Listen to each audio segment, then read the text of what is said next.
Je vous prie, les dieux, vouloir vous lever pour commencer la prière.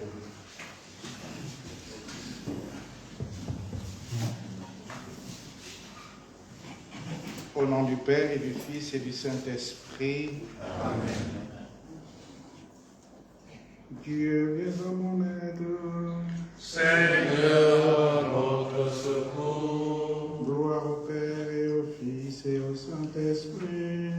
Ô Dieu, qui est, qui était, qui vient, pour les siècles des siècles. Amen. Alléluia.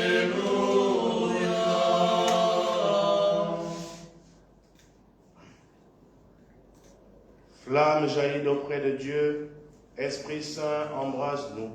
Comme brindilles au même feu, fais-nous brûler de ton amour. Ô petit Père de nos péchés, Qui menace ensemble le grain, germe de vie ensemencée par la parole et par le pain.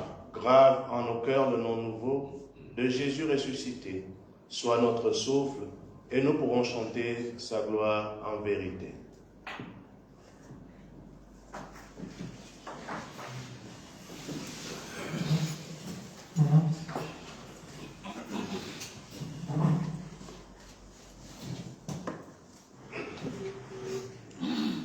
Ouvre mes yeux à tes merveilles, aux splendeurs de ta loi. Sois bon pour ton serviteur et je vivrai. J'observerai ta parole. ouvre les yeux, contre les merveilles de ta loi. Je suis un étranger sur la terre, ne me cache pas tes volontés. Mon âme a brûlé de désir, en tout temps pour tes décisions. Je menace les orgueilleux et les amis, ceux qui fuient tes volontés. Épargne-moi l'insulte et le mépris, je garde tes exigences. Lorsque les grands accusent mon serviteur, je médite sur tes ordres. Je trouve mon plaisir en tes exigences, ce sont elles qui me conseillent. Gloire au Père et au Fils et au Saint-Esprit, pour les siècles des siècles. Amen. Ouvre mes yeux à tes merveilles, aux splendeurs de ta loi. Fais-moi connaître tes chemins, Seigneur, guide-moi dans ta vérité. Vers toi, Seigneur, j'élève mon âme, vers toi, mon Dieu. Je m'appuie sur toi, épargne-moi la honte. Ne laisse pas triompher mon ennemi. Pour moi qui espère en toi, pas de honte, mais honte et déception pour qui trahit. Seigneur, enseigne-moi tes voies. Fais-moi connaître ta route. Dirige-moi par ta vérité, enseigne-moi, car tu es le Dieu qui me sauve. C'est toi que j'espère tout le jour, en raison de ta bonté, Seigneur. Rappelle-toi, Seigneur, ta tendresse, ton amour qui est de toujours. Oublie les révoltes et les péchés de ma jeunesse. Dans ton amour, ne m'oublie pas. Il est droit, il est bon, le Seigneur, lui qui montre aux pécheurs le chemin. Sa justice dirige les humbles. Il enseigne aux humbles son chemin. Les voies du Seigneur sont amour et vérité, pour qui veille à son alliance et à ses lois. À cause de ton nom, Seigneur, pardonne ma faute et les grandes. Est-il un homme qui craigne le Seigneur?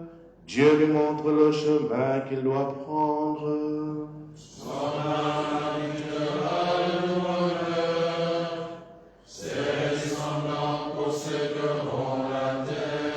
secret du Seigneur est pour ceux qui le craignent. À cela il fait connaître son alliance. J'ai les yeux tournés vers le Seigneur, il tirera mes pieds du filet. Regarde et prends pitié de moi qui suis seul et misérable.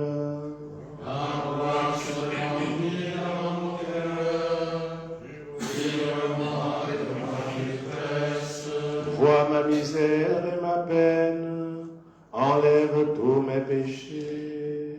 Vois mes ennemis sur mon cœur, la haine violente qu'ils me portent. Garde mon âme et délivre-moi. Je m'abrite en toi, épargne-moi la honte. Vois-tu les perfections veillent sur moi qui t'espère. Libère Israël, mon Dieu, de toutes ses angoisses. Gloire au Père et au Fils et au Saint-Esprit, pour les siècles des siècles. Amen. Connaître tes chemins, Seigneur, guide-moi dans ta vérité. La parole de Dieu. Tiré du livre du prophète Amos au chapitre 4, verset 13. Celui qui façonne les montagnes, qui crée le vent, qui révèle à l'homme quel est son dessein, qui des ténèbres produit l'aurore, qui marche sur les hauteurs de la terre, il se nomme le Seigneur, Dieu de l'univers. Parole du Seigneur.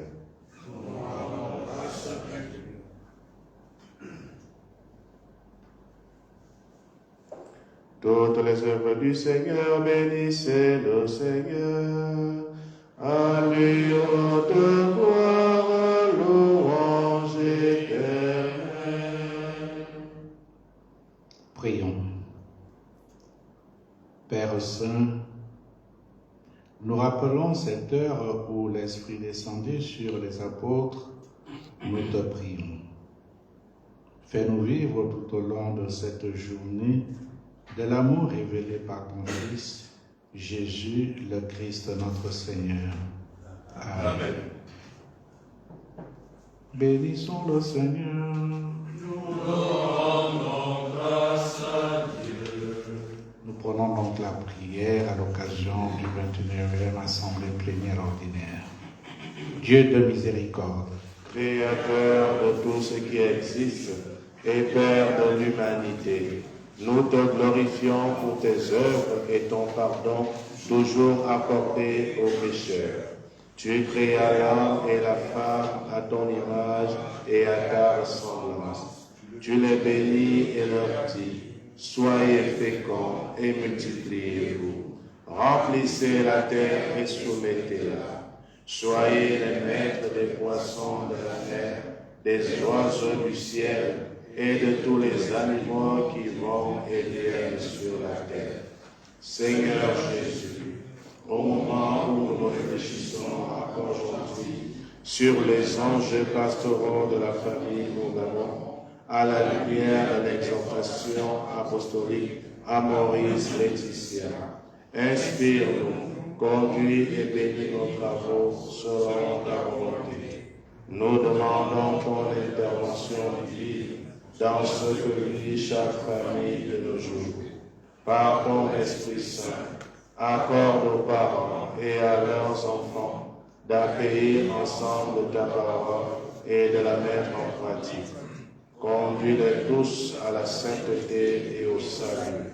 Par l'intercession de la Sainte Famille de Jésus, Marie, Joseph, que chaque famille réalise sa mission sur cette terre et que toute gloire soit rendue au Père, au Fils et au Saint-Esprit pour les siècles des siècles. Amen. au nom du Père et du Fils et du Saint-Esprit. Amen. Nous avons la joie ce matin de vous annoncer que notre métropolitain fête ses 4 ans d'épiscopat. Voilà, donc un chant pour cela. Je les Joyeux anniversaire,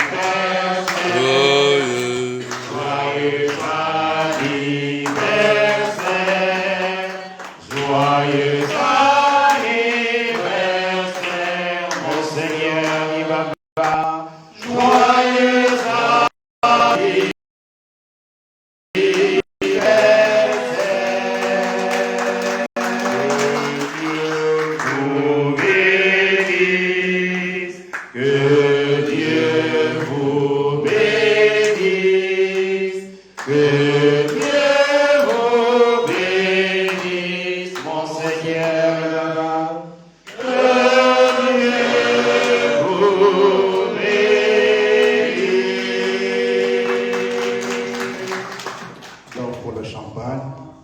l'ordinaire a crevé cela pour midi.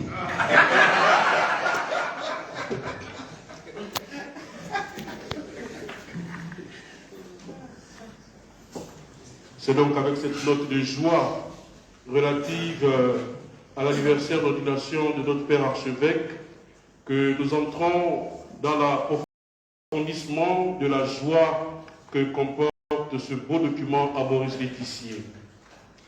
Excellence, cher Père archevêque et évêque, chers prêtres religieux et religieuses, chers membres du comité scientifique, chers fidèles laïcs et consacrés, nous continuons donc d'explorer la richesse de Amoris Laetitia, de la pastorale de l'Église particulière. Cette exhortation, le pape François nous invite, dans un esprit de fidélité à l'enseignement du Christ, à regarder la réalité de la famille aujourd'hui dans toute sa complexité, avec ses lumières et ses ombres. Comme signalé à l'entame des travaux, à côté des conférences auxquelles nous prenons part, il y aura aussi des témoignages de quelques acteurs sur ces lumières et ces ombres que comportent nos familles. Au titre donc des conférences, cette troisième journée nous donnera l'occasion d'accueillir la conférence de M. Dany Bécalé. Ce dernier est chrétien catholique dans l'archidiocèse de Libreville, membre du mouvement chevalier puis milice de l'Immaculée. Il est docteur en sociologie et enseignant à l'université Omar Bongo. Avec lui, nous écouterons la conférence sur le thème « La famille et les défis sociaux actuels ». Au terme de son exposé et des échanges qui vont suivre, nous aurons l'occasion d'écouter quelques témoignages des acteurs sur les difficultés de la famille au Gabon. Le premier témoignage nous sera donné par Monseigneur Alexandre Wemba. Ce dernier est vicaire général dans le diocèse de Franceville. Il est curé de la paroisse Notre-Dame de la Salette à Koulamoutou. Après lui, nous écouterons le témoignage de la révérende sœur Théodora Alumba, religieuse de la congrégation des filles de Marie Auxiliatrice, en service actuellement dans le diocèse de Port-Gentil. Et comme nous sommes en famille et réfléchissons pour la famille, nous aurons l'occasion d'écouter le couple Ndon qui partagera son témoignage sur les réalités, sur les lumières et les ombres de la famille. Et le dernier témoignage sera donné par une jeune, Mademoiselle Anne Fidèle Boimé Ngangé, une jeune lectrice de la paroisse Sainte-Barbe et responsable de la pastorale des jeunes dans cette paroisse. Chacun de ces témoignages durera au maximum 10 minutes. Je laisse donc la parole à M. Bécalé pour sa communication. Bien, merci à l'abbé modérateur. Je voudrais premièrement remercier de façon solennelle les pères évêques qui ont bien voulu me donner la possibilité d'intervenir à cette plénière. Et je voudrais également remercier tous les conférenciers qui se sont succédés à ce pupitre avant moi pour la richesse et la qualité de leurs exposés qui ont, à certains égards, enrichi le mien et qui m'ont donné la possibilité de le recentrer, de le restructurer pour éviter de redire parfois les mêmes choses, même si l'on sait bien qu'en pédagogie, la répétition est mère de la rétention. Cela dit, la conférence épiscopale du Gabon m'a demandé d'animer une conférence sur les défis sociaux actuels de la famille au Gabon. En ma qualité de sociologue, j'aurai donc une approche strictement scientifique. Je ne m'appuierai pas sur les textes du magistère, encore moins sur la Bible. Je m'appuierai sur les travaux de recherche, sur mon expérience de sociologue et sur mon observation de la société gabonaise. Pour vous permettre donc de donner à voir les défis actuels de la société, de la famille gabonaise, je vous propose un plan qui se structure de la manière suivante. Après une introduction qui permet de poser la problématique et les enjeux de la famille dans notre pays, je vous proposerai un petit portrait de la famille gabonaise aujourd'hui. Ensuite, puisqu'il s'agit de parler des défis, je vous propose de regarder ensemble 4 défis qui, de mon point de vue, ne sont pas exhaustifs, mais qui, de mon observation, me paraissent pertinents à analyser, me paraissent pertinents à regarder ensemble. Donc ces défis vont se structurer autour de la transmission des valeurs dans la famille, autour de la question de la scolarisation, qui reste une question pertinente pour les familles et une question préoccupante, je veux dire. Ensuite, nous aborderons les questions de sexualité et nous terminerons donc ces défis avec la question de l'emploi. En termes d'introduction, je dois dire qu'il est important de saisir que la famille est d'abord un objet de recherche de la sociologie, un des objets premiers de la sociologie. En tant que l'on considère que la famille est un fait social, c'est une construction sociale et que, à partir de l'analyse de la famille, on peut arriver à extrapoler les mutations sociales, on peut arriver à saisir les changements qui s'opèrent dans la société. Les intervenants avant moi l'ont rappelé suffisamment, je ne vais pas en rajouter, mais simplement préciser que, en tant que sociologue, l'explication du social passe par le social également, c'est-à-dire qu'un phénomène social s'explique par un autre phénomène social qui lui est antérieur. Aujourd'hui donc, la problématique que pose la famille ne peut trouver d'un point de vue sociologique son explication ou sa compréhension qu'à travers l'analyse d'un autre ou d'un ensemble d'autres phénomènes qui participent de la vie de notre société. L'on sait bien que la famille naît du mariage et qu'elle participe donc à la reproduction de la société. En naissant du mariage, les sociétés ont mis en place un ensemble de règles et d'interdits sociaux. L'interdit le plus connu et le plus universel est aujourd'hui l'inceste. Même si cet interdit s'applique de façon différente en fonction de la parenté, en fonction du système de lignage, il reste que dans le monde entier, dans les familles du monde entier, l'inceste est interdit. Et donc, en codifiant les relations humaines, en codifiant les échanges entre familles, entre époux, il n'y a qu'un certain nombre de changements, de transformations ou de mutations s'installent. Et aujourd'hui, en 2022, il n'est pas anodin de se demander ce que devient finalement la famille gabonaise au regard des différentes influences qui la structurent et qui la gouvernent. Je veux rappeler simplement 2 phénomènes majeurs de mon point de vue qui permettent de transformer, de restructurer la famille gabonaise. Il y a dans un premier temps la colonisation, qui est un mouvement qui a participé à introduire à l'intérieur de nos sociétés traditionnelles, à l'intérieur de nos familles traditionnelles, un ensemble de principes importés de l'Occident. Et il y a aujourd'hui, bien entendu, le phénomène de la mondialisation, qui n'est pas un phénomène inédit, mais qui apporte à son tour un ensemble d'autres principes qui permettent finalement à la famille moderne, à la famille contemporaine, également de se définir ou de se redéfinir. Alors, peut-on parler de la famille au Gabon?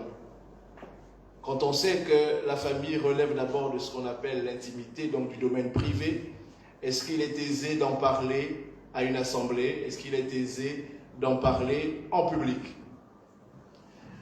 À quoi ressemble véritablement la famille gabonaise en 2022? C'est la question que nous nous posons et à laquelle nous nous invitons à réfléchir. Quels sont finalement les défis auxquels cette famille est appelée à faire face?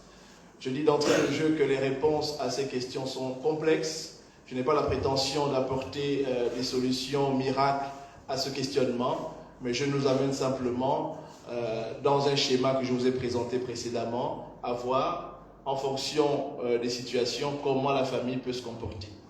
Pour donc présenter la famille moderne gabonaise, je me suis appuyé sur un ensemble de travaux de recherche qui ont été réalisés, notamment sur les données du recensement général de la population de Libre du Gabon qui a eu lieu en 2013, une enquête démographique et de santé qui se fait par la Direction générale de la statistique et un ensemble de rapports produits par les organismes supranationaux, notamment un rapport qui met en lumière des phénomènes de grossesse en milieu scolaire.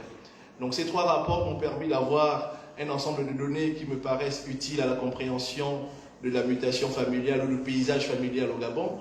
Et les premières données de ces travaux-là indiquent que la configuration actuelle de la famille gabonaise est marquée par 3 modèles dominants. Le modèle premier aujourd'hui de la famille gabonaise, c'est le modèle de la famille monoparentale.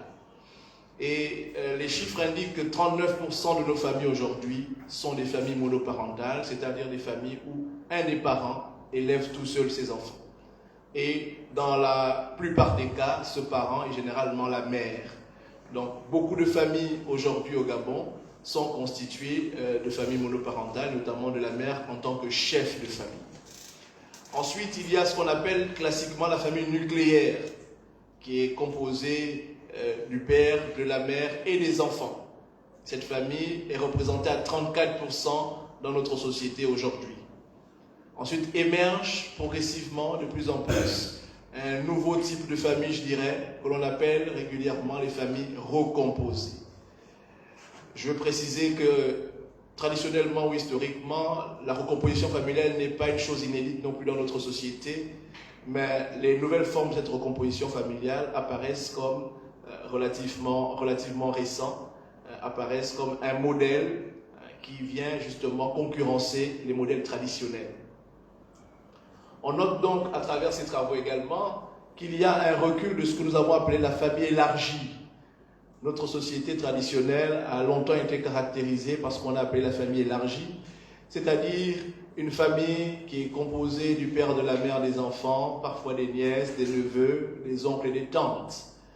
Aujourd'hui, avec l'individualisation de la société, nous assistons à la mise en place ou à la construction d'une société du bonheur privé qui veut que, influencées par les modèles occidentaux, nos familles deviennent de plus en plus des familles nucléaires, à l'intérieur desquelles on ne retrouve plus que le père, la mère et les enfants, ou dans le cas de la monoparentalité, on ne retrouve qu'un parent avec ses enfants.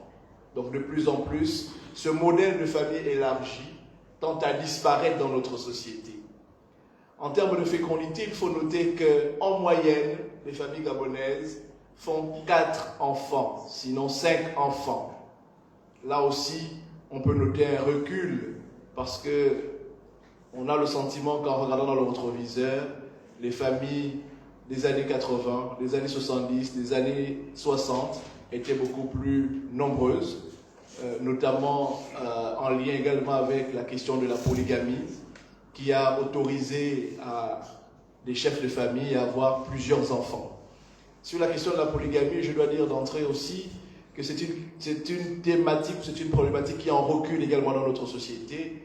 On note simplement 11% des familles aujourd'hui qui sont des familles polygames. Donc c'est dire que les familles gabonaises ou la famille gabonaise connaît un ensemble de mutations, notamment inspirées par les modèles occidentaux, par la civilisation occidentale, et qui nous amène donc à réduire les naissances. Un des intervenants parlait hier de la planification familiale ou du planning familial. Aujourd'hui, ça reste une réalité dans notre société, notamment les familles instruites, très peu de femmes ou d'hommes instruits entendent faire beaucoup d'enfants. De plus en plus, la tendance est à la réduction des naissances. D'autant plus que dans nos sociétés modernes, on constate que les enfants sont devenus de plus en plus chers. Pour ceux qui sont de culture fan, on a souvent considéré dans cette culture-là que l'enfant était une richesse. Mais cette réalité ou cette hypothèse devient de moins en moins plausible. Aujourd'hui, en raison du développement du capitalisme, en raison du développement des échanges marchands économiques, l'enfant devient davantage une source de dépenses économiques qu'une richesse comme autrefois pensée.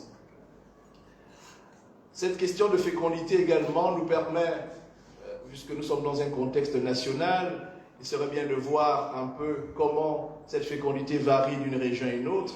Et les chiffres que nous avons indiquent que, en termes de fécondité, les villes de Libreville et de Port-Gentil notamment sont les villes où on enregistre des taux de fécondité moins importants. Les familles de ces deux villes-là tournent autour de 3 ou 4 enfants, pendant que dans des villes comme Makoko par exemple, on a encore des familles qui consentent à faire plusieurs enfants, notamment la moyenne indique 6 à 7 enfants. Alors, s'il faut d'entrée expliquer également cette nouvelle configuration de la famille, cette nouvelle typologie, il faut dire que d'un point de vue sociologique, ce que l'on peut apporter comme élément d'appréciation ou d'explication de ces réalités familiales, c'est en premier lieu la question de la libération des mœurs. Et je pense que les interventions qui m'ont précédé ont parfois rappelé cette question de liberté, cette possibilité que l'on donne aujourd'hui à chaque citoyen de pouvoir faire le choix d'avoir des enfants, de ne pas en avoir, d'en avoir un, d'en avoir deux. Donc cette liberté-là qui est donnée aux citoyens favorise bien entendu la baisse de la fécondité. Il y a également, sur la question de la monoparentalité, pourquoi le modèle dominant aujourd'hui c'est le modèle monoparental. Il y a d'autres faits sociaux qui nous permettent de comprendre, notamment la question du divorce. On observe en pratiquant ou en fréquentant les tribunaux que les divorces augmentent, que les séparations d'avant-mariage également augmentent. Et il y a aussi, on ne le dit jamais assez, mais pourtant, de mon point de vue, c'est l'élément fondamental, il y a ce que nous, en sociologie, on appelle la révolution silencieuse.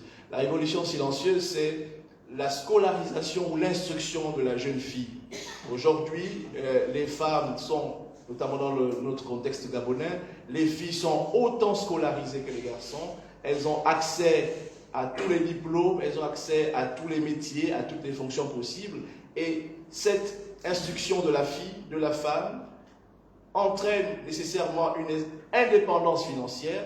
Et devenue indépendante financièrement, il y a un certain nombre de choses que les femmes ne consentent plus. Et donc, un certain nombre de choses qui encouragent finalement les femmes, lorsqu'elles estiment que le ménage ou le mariage ne porte pas ses fruits, elles sont beaucoup plus enclines à demander le divorce, à se séparer de leur conjoint. Ce qui n'était pas forcément une réalité autrefois, parce que l'homme était le seul pourvoyeur de biens et de richesses de la famille, et de cette possibilité de pourvoyeur de biens et de richesses de la famille, il avait donc la même mise sur la femme qui était considérée aussi comme son bien en tant que tel. C'est pourquoi d'ailleurs la polygamie était considérée également comme une possibilité d'être de plus en plus riche. Aujourd'hui, que les femmes sont indépendantes financièrement, cette réalité est de moins en moins présente et on assiste donc à des séparations, à des divorces, au nom de ce principe de liberté, au nom de ce principe d'autonomie.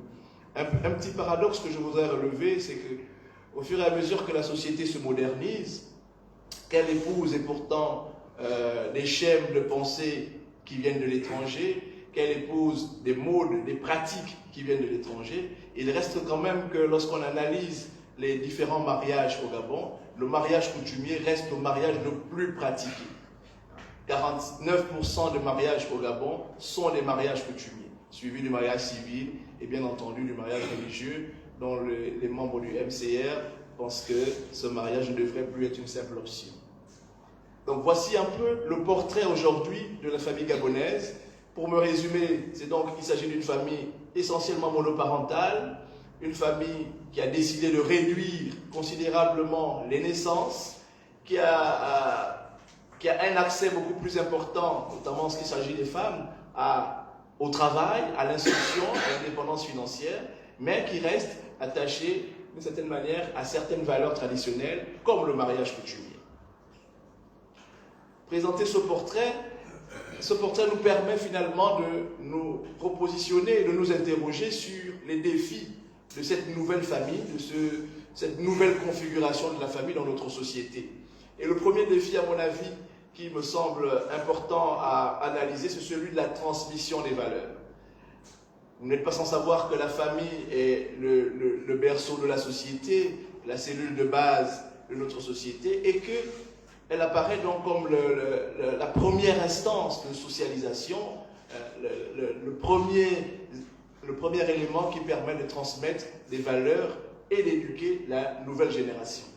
Aujourd'hui, force est de constater, avec le développement d'un certain nombre de phénomènes, on parle de l'émergence des réseaux sociaux, on parle des mass médias, on parle également de la place qu'occupe la rue dans l'éducation des enfants. Il se trouve que l'éducation familiale est attaquée aujourd'hui par ces autres canaux de socialisation que les enfants sur le chemin de l'école, que les enfants dans la rue rencontrent, et parfois les valeurs qui sont promulguées par les familles rentrent en opposition ou en contradiction avec celles qui sont promues par ces canaux-là, notamment la rue et les réseaux sociaux.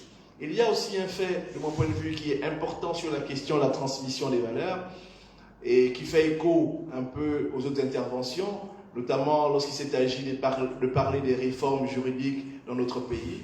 Il y a un fait important, c'est que lorsqu'on observe bien les réformes qui sont initiées dans notre société, on a le sentiment que la seule référence aujourd'hui, le seul socle de valeurs, c'est aujourd'hui la Déclaration universelle des droits de l'homme. On a mis de côté la Bible, on a mis de côté notre patrimoine traditionnel pour n'utiliser que comme seule référence de toutes les lois qui sont aujourd'hui promulguées, la Déclaration universelle des droits de l'homme. C'est aujourd'hui la matrice qui gouverne, qui dirige, qui oriente les orientations, qui oriente les réformes juridiques dans notre pays.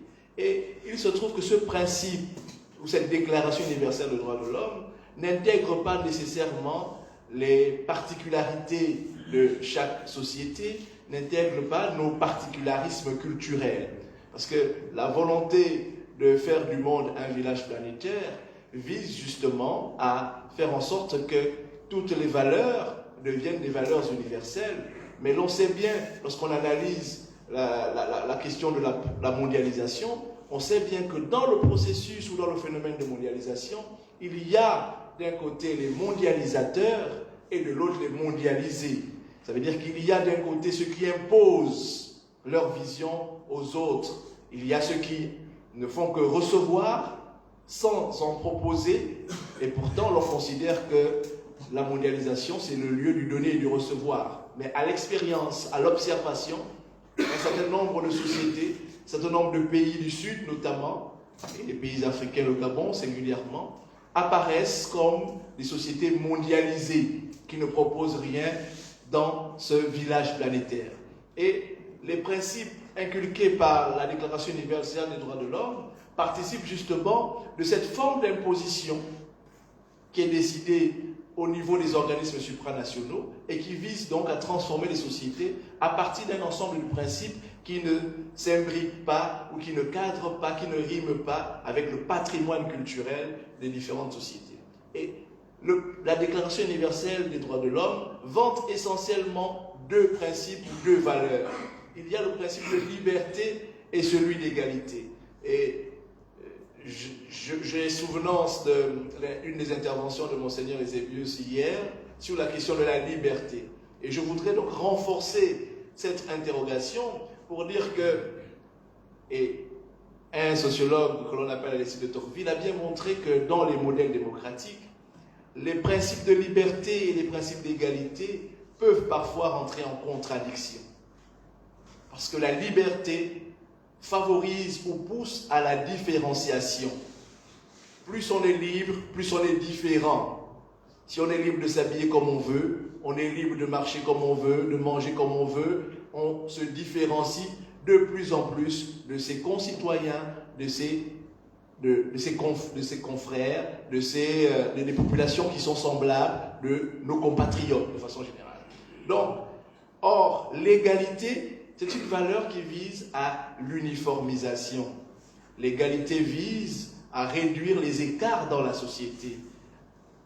On ne peut pas promouvoir en même temps la liberté et l'égalité, parce que poussées à l'extrême, ces deux valeurs apparaissent contradictoires. Et c'est là ce que Tocqueville dit, l'une des limites finalement du modèle démocratique qui est importé et qui est, si vous voulez, transplanté dans nos États, dans nos sociétés. Aujourd'hui donc, nos familles modernes, qui se veulent des familles démocratiques, parce que gouvernées par des valeurs universelles de liberté et d'égalité, arrivent donc à accorder, que ce soit aux enfants ou aux différents conjoints, un ensemble de libertés qui au final ne la cohésion familiale, qui au final à la stabilité, à l'équilibre de la famille. Et donc, motivé ou initié, impulsé par ces valeurs occidentales, par ces valeurs qui découlent de la Déclaration universelle des droits de l'homme, les familles aujourd'hui se trouvent attaquées, notamment les familles gabonaises, dans leurs principes culturels fondateurs. Vous n'êtes pas sans savoir, ou je voudrais bien vous rappeler que dans les sociétés traditionnelles notamment, la figure de l'autorité paternelle était une figure, j'aurais dit, charismatique, qui permettait justement d'assurer un certain équilibre, une certaine cohésion du fonctionnement de la famille. Aujourd'hui, et les dernières réformes nous emmènent à cela, aujourd'hui, cette figure de l'autorité semble être partagée maintenant par les différents membres de la famille, et notamment par le père et la mère. Donc, il s'installe dans la pratique, il s'installe dans le développement de nos familles, un ensemble de confusions, un ensemble d'amalgames qui ne facilite pas la cohésion de la famille, qui ne facilite pas les équilibres familiaux. Ensuite, après la question des valeurs, il me semble aussi utile de revenir sur la question de la scolarisation. Un ensemble de parents, un ensemble de familles restent confrontés malgré tout, malgré les efforts qui sont consentis par le gouvernement et par les partenaires, notamment l'Église catholique est un partenaire qui propose sur les questions de la scolarisation un ensemble d'établissements de qualité et qui d'ailleurs a été depuis les origines, je veux dire, un partenaire privilégié de l'éducation au Gabon qui a donc participé à former les premiers lettrés, les premiers instruits de notre pays. Mais il se trouve aujourd'hui que, en dépit de cet accès à l'éducation ou à la scolarisation qui est quasiment aujourd'hui à 100% de la population, il reste que l'accès à l'école cache mal, si vous voulez, un ensemble de problèmes que l'école gabonaise fait peser sur les familles gabonaises. Au premier rang de ces problèmes, il y a la question du redoublement. Une question du redoublement qui chagrine beaucoup de familles, qui chagrine beaucoup de parents. Je voudrais indiquer à l'assistance que sur cette question particulière du redoublement, le Gabon a le taux de redoublement le plus important dans les pays où ce taux est connu. C'est-à-dire que nous ne pouvons pas nous complaire de faire redoubler massivement les élèves sur le prétexte que la formation doit être une formation rigoureuse. Et là encore, je voudrais titiller un peu les pères évêques, parce que le dernier annuaire statistique du monde de l'éducation au Gabon, qui a été publié en 2018-2019, indique que sur la question du redoublement, c'est dans l'enseignement catholique qu'on redouble plus.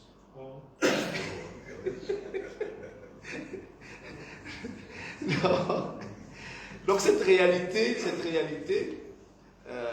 présentée à votre assistance doit nous amener justement à réfléchir sur la question de la qualité de l'enseignement et notamment sur la question de la formation des enseignants, sur la question des rythmes scolaires.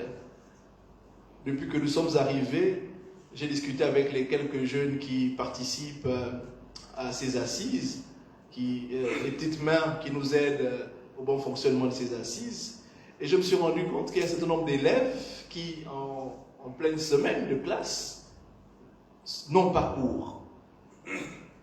Et ils me disent qu'au niveau de Port-Gentil, ils n'ont cours que 3 fois par semaine, 3 jours par semaine. Donc les rythmes scolaires sont aujourd'hui chamboulés, sont aujourd'hui réaménagés, sans tenir compte forcément toujours des exigences pédagogiques.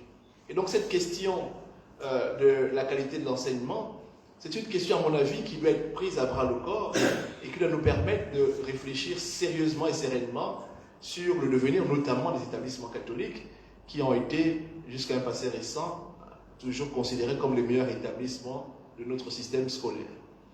À côté de cette question de la qualité de l'enseignement ou de l'éducation, il y a aussi la question du coût de la scolarisation qui pèse énormément sur les familles, le coût de la scolarisation. Depuis les années 90, on va dire donc d'une trentaine d'années, sans respecter les normes en la matière. Et aujourd'hui, un certain nombre d'enfants gabonais, un certain nombre d'enfants de nos familles sont scolarisés dans ces établissements où on ne sait parfois pas où les enseignants ont été formés, où le personnel administratif a été formé, mais ils participent à la scolarisation de les enfants. Alors, quel résultat donc peut-on espérer de ce genre d'établissements qui sont fréquentés par les enfants de nos familles? Dans le 2e arrondissement de Libreville, par exemple, une enquête que j'ai réalisée moi-même, il n'y a que 5 établissements publics, et quand je mets public, je voudrais rajouter les établissements privés confessionnels, les établissements catholiques, pour à peu près une 50aine d'écoles privées laïques. Dans le 2e arrondissement de Libreville, c'est-à-dire les quartiers Cocotier, Kembo, Ativicho, La Campagne, Atorabé, voilà. Voilà, Sainte-Marie, c'est le 2e arrondissement de Libreville. Et dans cet arrondissement, qui est essentiellement un arrondissement populaire, parce que c'est un arrondissement où vivent les familles à revenus modestes, mais imaginez-vous que c'était l'école privée qui a pris le pas sur l'école publique et même sur l'école privée confessionnelle catholique. Donc c'est de dire que tel que le système éducatif aujourd'hui fonctionne, on a laissé à l'école privée, qui n'est pas forcément maîtrisée, la responsabilité d'éduquer une bonne partie des enfants gabonais. D'accord ? Et les parents aujourd'hui qui ont comme préoccupation l'instruction de leurs enfants sont parfois obligés d'avoir recours à ces structures de seconde zone, au détriment donc de la qualité des services proposés. Sur la question du coût de la scolarisation, et là je voudrais encore titiller les pères évêques, il y a aussi récemment, au dernier Conseil des ministres, un ensemble d'établissements qui ont reçu l'autorisation d'ouvrir, qui ont reçu la reconnaissance officielle des autorités publiques.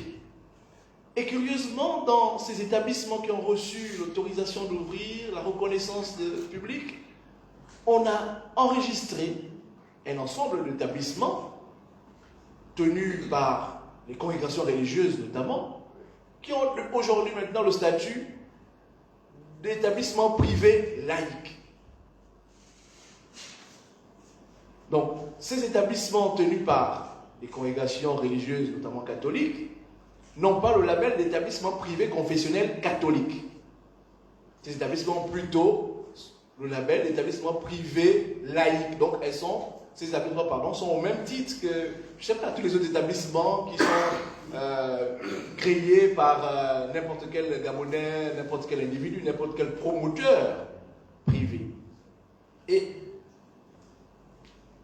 à l'observation, je me suis quand même posé la question de savoir pourquoi les établissements, pour ne pas les citer, mais je crois que ce serait bien de les citer, les établissements comme Mère Jean Gabriel par exemple, qui appartient à la congrégation des Sœurs Bleues, au même titre, je pense, qu'Immaculée, que Immaculée soit un enseignement privé confessionnel et que Mère Jean Gabriel soit un enseignement privé laïque. De mon point de vue, il y a quand même matière à réfléchir. D'autant plus que lorsqu'on fait le choix de l'enseignement privé, on fait le choix de l'éducation comme, si vous voulez, l'éducation qui prend appui sur l'économie, sur les revenus. L'avantage de l'école publique, c'est que l'école est gratuite. Or, à partir du moment où on s'inscrit, on développe un modèle d'enseignement privé, le facteur de sélection, l'élément de sélection va être le revenu des familles. Les familles aux revenus les plus modestes auront du mal à scolariser leurs enfants dans les meilleurs établissements parce qu'ils n'auront pas toujours les moyens financiers conséquents pour répondre à l'exigence de l'enseignement privé. Et donc, les établissements catholiques qui sont privés confessionnels pratiquent, je pense par expérience, des coûts modérés. Même si c'est payant, mais ça reste modéré. Mais on peut craindre que tous les établissements qui tombent dans le giron de l'enseignement privé laïque mais s'inscrivent dans des logiques mercantilistes. Donc il y a, de mon point de vue, à intégrer aujourd'hui, parce que ça pèse sur les familles, cette question de la scolarisation des enfants. Et en tant que premier partenaire de l'État sur l'éducation, je pense que l'Église catholique doit se poser cette question. Je sais aussi que, et ça a été rappelé par le secrétaire général de la conférence épiscopale, la plénière l'année dernière a porté sur ces questions-là. Donc je pense que la réflexion est déjà bien entamée. Mais je voudrais quand même, j'ai voulu rappeler ceci, parce que tous ces éléments-là participent à développer ce qu'on appelle en sociologie l'inégalité des chances de réussite scolaire. Si les élèves, les enfants ne sont pas mis dans les mêmes conditions d'apprentissage, ils n'ont pas donc les mêmes chances de réussite scolaire. Et ce contexte, cet environnement qui se construit va favoriser les enfants issus des familles les plus aisées, au détriment des enfants qui viennent des milieux défavorables ou modestes. Donc je pense que s'il y a quelque chose qui rapproche la sociologie de l'Église, c'est bien la question des inégalités. Parce qu'en tant que sociologue, les inégalités nous interpellent. Et je pense que l'Église aussi est interpellée par la question des inégalités. Donc voici, à mon avis, une question sur laquelle on peut s'accorder pour dire qu'il y a un travail à faire sur la question des inégalités de scolarisation dans notre pays. Ensuite, un autre chantier qui me semble aussi urgent, c'est la question de la sexualité. Et plusieurs interventions avant moi ont rappelé un ensemble de réalités. Moi, je voudrais rajouter avec quelques chiffres des données importantes qui me semblent nécessaires de prendre en compte pour mieux analyser la situation. Sur cette question de la sexualité, il y a l'UNICEF qui a organisé ou qui a fait une enquête, le Fonds des Nations Unies pour la population, qui a fait une enquête sur les grossesses en milieu scolaire, en collaboration avec l'UNICEF. Cette enquête a permis d'interroger 1200 filles, élèves, de tout le Gabon. Et les résultats indiquent que, en moyenne, c'est bien des moyennes, même si on peut avoir des âges en dessous ou au-dessus, mais en moyenne, le premier rapport sexuel chez les garçons a lieu à l'âge de 16 ans et chez les filles à l'âge de 15 ans. Cette même enquête révèle que 81% des élèves mères ont eu leur première grossesse de façon précoce. C'est important de préciser que la précocité ici, c'est lorsqu'on fait un enfant, lorsqu'une femme fait un enfant avant l'âge de 20 ans. Donc autrement dit, c'est lorsque les élèves font des enfants, majoritairement avant d'arriver à l'université. Parce que si on s'en tient au taux de redoublement dans notre système éducatif, la moyenne d'obtention du bac au Gabon, c'est 22 ans. La moyenne d'obtention du bac au Gabon, c'est 22 ans. Je parle bien de moyenne. Ça suppose qu'il y a des enfants, il y a des élèves, des étudiants qui ont 18 ans. Mais lorsqu'on fait la moyenne, c'est 22 ans. Donc pour arriver à l'université au Gabon, on redouble au moins 3 fois. D'accord ? Et donc, lorsqu'on parle de précocité dans la fécondité, on observe que c'est lorsqu'on fait un enfant, avant l'âge de 20 ans, on considère qu'on a fait une grossesse précoce. Et l'enquête révèle que 81% des jeunes filles rencontrées ont une grossesse précoce. Et là encore, lorsqu'on regarde au niveau des localités, sans vouloir titiller Monseigneur Jean-Vincent, mais les provinces du Wellington et les provinces de la Nyanga sont celles qui arrivent en tête de ce classement au niveau des grossesses précoces en milieu scolaire. Les scores que ces provinces affichent dépassent les 90%.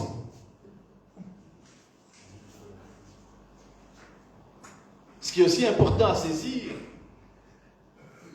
c'est que l'âge minimal à la première grossesse, c'est de 11 ans, selon cette enquête. Bon, au Gabon, je crois qu'on a fait mieux, ou pire, c'est selon. En fonction de la borne que l'on retient. Je pense qu'il y a des jeunes filles qui ont fait des enfants à 9 ans. Mais pour cette enquête, on a observé que sur les 1200 filles qui ont été enquêtées, la maman la plus jeune, si vous voulez, avait 11 ans. C'est dire que les jeunes, les enfants de nos familles, rentrent dans la sexualité de façon précoce. D'autant plus que on parle des femmes ou des filles qui font des enfants précocement, mais on observe que 57% des auteurs de ces grossesses, ce sont des élèves et des étudiants. Ce qui suppose que la fille, comme le garçon, rentre dans la sexualité de façon précoce. Il y a donc ce que j'ai appelé une espèce de précocité dans la parentalité. Que l'on soit mère ou que l'on soit père, ça reste précoce lorsqu'on est un jeune élève et qu'on est déjà père. D'accord ? On n'a plus forcément les mêmes problèmes que les autres. Donc ces chiffres-là permettent ou donnent à voir que la question de la sexualité est une question préoccupante dans les familles. C'est une question préoccupante dans les familles. 28% des jeunes filles de 15 à 19 ans ont commencé leur vie féconde. On fait des enfants de plus en plus jeunes dans notre société. Vous me direz que traditionnellement, nos mamans, nos grands-mères ont fait des enfants jeunes. Mais à la différence, c'est que nos mamans ou nos grands-mères sont également rentrées dans le mariage plus jeunes. Or, aujourd'hui, on rentre dans le mariage un peu plus tard. Ce phénomène de sexualité ou ces phénomènes de grossesse précoce finissent par poser d'autres problèmes plus tard. Et par rapport à mon exposé, ça permet notamment de poser le problème de la recomposition familiale.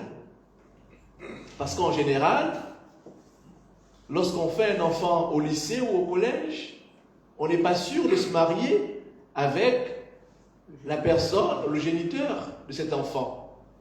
Et donc du coup, on rentre dans le mariage avec un ou plusieurs enfants déjà. Et on constitue ce qu'on appelle donc une famille recomposée. Or, l'une des difficultés de la recomposition familiale, c'est la question de l'autorité parentale. Parce que lorsque on a des enfants qui sont issus d'unions précédentes, non seulement il y a des difficultés dans l'autorité parentale, mais il y a parfois et souvent des difficultés avec les géniteurs de ces enfants-là. Donc, plus on est précoce dans la sexualité, plus on est précoce dans la fécondité, et plus on court le risque de former une société qui aura davantage de familles recomposées, et ce n'est pas forcément le meilleur modèle pour l'équilibre de la société. Je termine ces aspects sur les défis avec la question de l'emploi. Et les interventions avant moi ont rappelé certains éléments. Je voudrais donc juste compléter pour dire qu'aujourd'hui, on constate que 35% des jeunes diplômés connaissent le chômage. C'est énorme.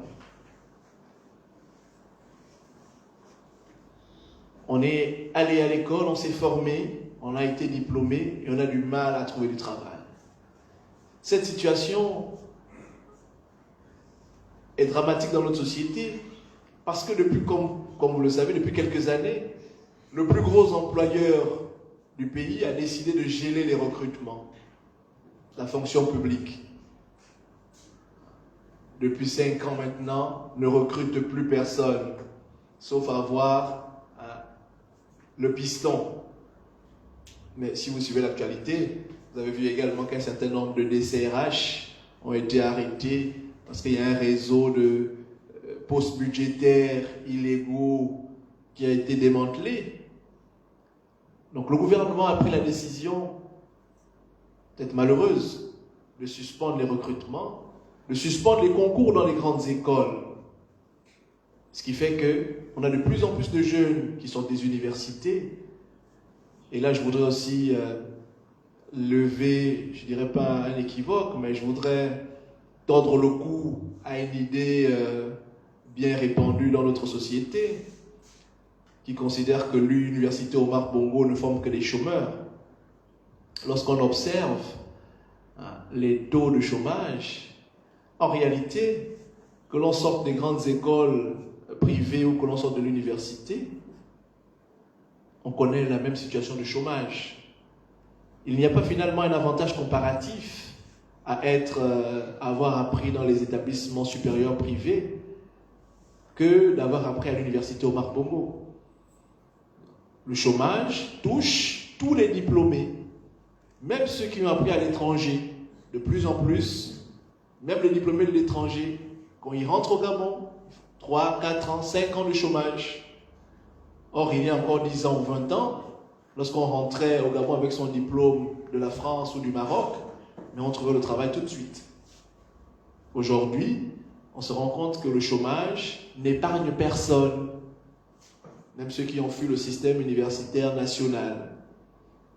Donc voici une problématique également qui se pose dans les familles, d'autant plus que, et un intervenant l'a rappelé hier, que la culture entrepreneuriale est encore embryonnaire dans notre société. On reste encore focalisé sur la fonction publique, sur les entreprises qui existent, et on a du mal à se projeter dans l'entrepreneuriat. Or, avec les crises multiformes que l'on observe, l'entrepreneuriat peut apparaître comme une des solutions pour soulager les maux de ces jeunes diplômés.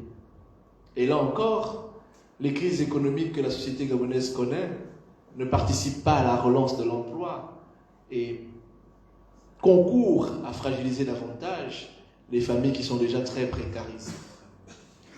Nous l'avons dit au début, en faisant le portrait des familles, la famille monoparentale est le modèle dominant, notamment la femme qui élève seule son enfant. Et aujourd'hui donc, cette difficulté à trouver un emploi touche encore plus les mères isolées qui élèvent seules leurs enfants, qui se trouvent donc dans une situation encore beaucoup plus fragile. Pour conclure mon propos et permettre qu'un échange fructueux puisse être engagé, je voudrais relever simplement que la famille apparaît aujourd'hui, et peut-être plus que hier, comme le berceau des inégalités. Et pourtant, on met en place des mécanismes qui visent à combattre les inégalités, mais on se rend compte aujourd'hui encore que le destin social des individus reste encore largement tributaire de leur origine sociale. Si vous naissez dans une famille d'ouvriers, vous avez encore beaucoup de chances de devenir vous-même ouvrier.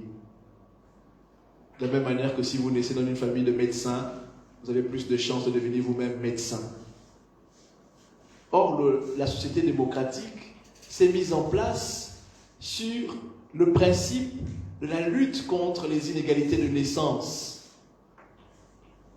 Lorsqu'on a mis en place la société démocratique, on a vanté le mérite de cette société en considérant que, avec la démocratisation, avec ce système démocratique, on pourra déjouer les déterminismes sociaux.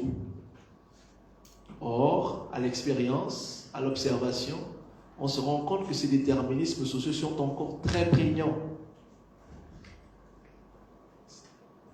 Et on le voit dans la scolarisation des enfants. Les enfants des enseignants-chercheurs, pour ne pas titiller Hervé Sono, n'apprennent pas à l'école publique. Les enseignants des banquiers n'apprennent pas à l'école publique, ils sont tous au cocotier. Comme pour dire que, en fonction de la disponibilité financière des parents, un choix spécifique est fait pour la scolarisation de leurs enfants. et au détriment donc de ceux qui n'ont pas ces disponibilités ou ces possibilités. Avec l'entrée dans la parentalité précoce, une question me paraît utile à poser. Est-ce qu'on peut éduquer à la parentalité? On est parents beaucoup plus jeunes, on n'a pas forcément les armes pour être parents. Est-ce qu'il y a une possibilité d'éduquer à la parentalité? C'est une question que je pose à l'Assemblée. D'autant plus que nous vivons dans une société, et je l'ai déjà dit, qui s'individualise, où la question de la solidarité est de plus en plus problématique. Je voudrais rappeler simplement que dans nos sociétés traditionnelles, l'éducation d'un enfant ne se limitait pas à son père et à sa mère. L'éducation d'un enfant appartenait à toute la communauté des adultes.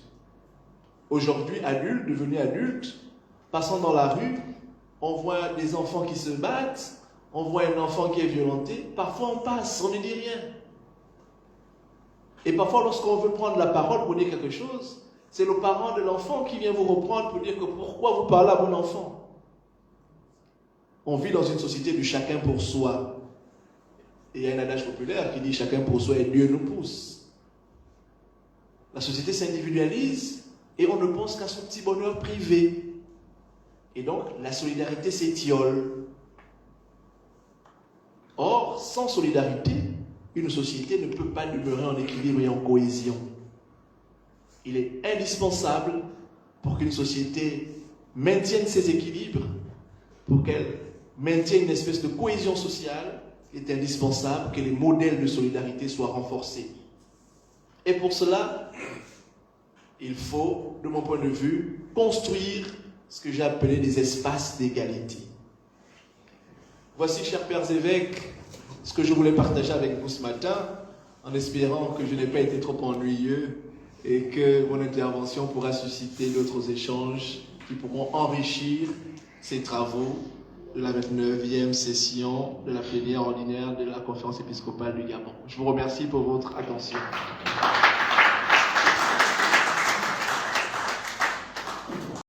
Merci à M. Décalé pour son exposé et pour la modestie avec laquelle il le conclut. Nous vous laissons la parole, chers auditeurs, pour un temps d'échange. Le principe, nous le connaissons. Il y a un micro-baladeur. Vous levez le doigt et le père charismatique vient vers vous. Je voudrais non pas faire une entorse, mais demander une autorisation en écoutant dans le principe que les évêques interviennent avant. Mais j'ai vu hier que certaines interventions ont permis à certains pères